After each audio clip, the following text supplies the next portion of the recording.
Le gaslighting, c'est l'une des manipulations psychologiques les plus violentes qui existent, pas parce qu'elle crie, mais parce qu'elle te fait douter de ce que tu vois, de ce que tu entends, et même de ce que tu ressens. Un manipulateur ne t'attaque jamais avec la force. Il t'attaque avec le doute, il transforme ton esprit en champ de bataille. Et petit à petit, tu ne sais plus ce qui est vrai et ce qui ne l'est pas. Le gaslighting commence souvent par des phrases simples, presque banales. Tu exagères, t'as mal compris. Tu te fais des films, et toi tu veux tellement éviter le conflit que tu commences à le croire.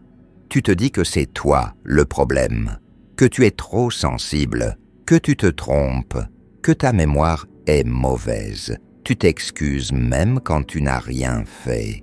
Tu doutes de ton propre instinct. Et c'est là que le piège se referme. Parce que le gaslighting, c'est pas juste nier la réalité, c'est réécrire la réalité. C'est effacer ce que tu sais et le remplacer par ce qu'il veut que tu crois.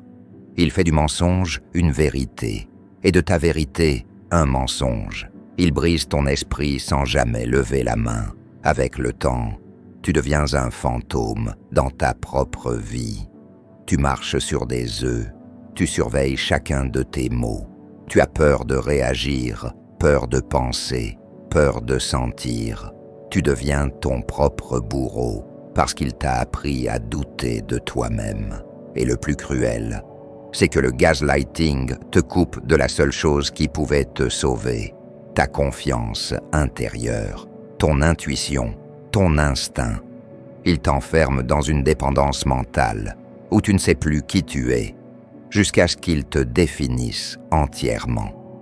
Un jour, tu te réveilles et tu réalises que tu n'as plus d'avis, plus de colère, plus de certitude, plus d'identité. Tu demandes la permission d'exister et tu appelles ça de l'amour. Mais ce n'est pas de l'amour, c'est une prise de contrôle, une manipulation, une destruction programmée. Pour sortir du gaslighting, il faut faire la chose la plus difficile, croire à nouveau en ta propre réalité, croire en ce que tu vois, en ce que tu ressens, en ce que tu sais au fond de toi.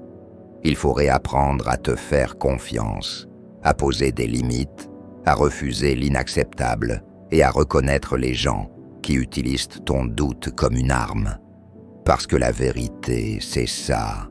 Tu n'étais pas fou. Tu n'étais pas trop sensible. Tu n'as rien inventé. On t'a juste appris à ne plus te croire. Et aujourd'hui, tu peux reprendre ton esprit.